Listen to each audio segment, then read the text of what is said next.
नमस्कार श्रोतेजन हो सुजन हो.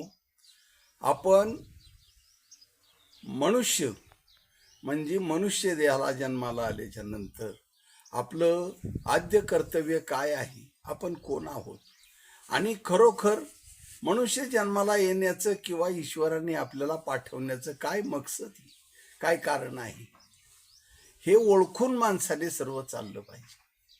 कारण निव्वळ आपण आलो आणि दिली इंद्रिय सगळं आपल्याला शरीर दिलं म्हणून भोग भोगा आयुष्य आराम करा, काहीतरी करा, जीवन बिता असं नाही.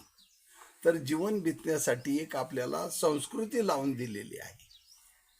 त्या संस्कृतीमध्ये परमेश्वराने आपल्याला 4 आश्रम शास्त्र सांगतं.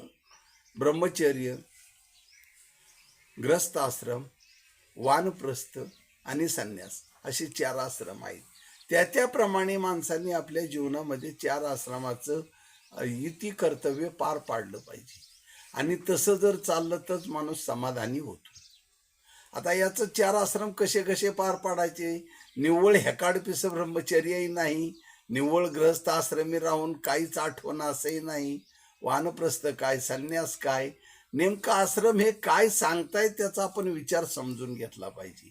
तरी सुद्धा हे विचार समजून घ्यायला आणि आपल्याला ब्रह्मचर्यानंतर ग्रस्ताश्रमी व्हायला जी परवानगी दिलेली आहे आणि ती ग्रस्ताश्रमी होता होता आपल्याला जोडीदार कसे लाभावेत, कसा आपला परपंच संसार पार पडावा आणि तो परपंच आपण कसा करावा.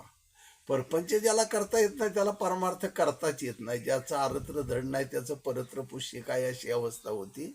म्हणून आधी तर परपंच करता आला पाहिजे. त्यासाठी मी तुम्हाला सलग व्हिडिओमध्ये आणि 1, 2, 3, 4 अशा प्रकारे सांगणार आहे.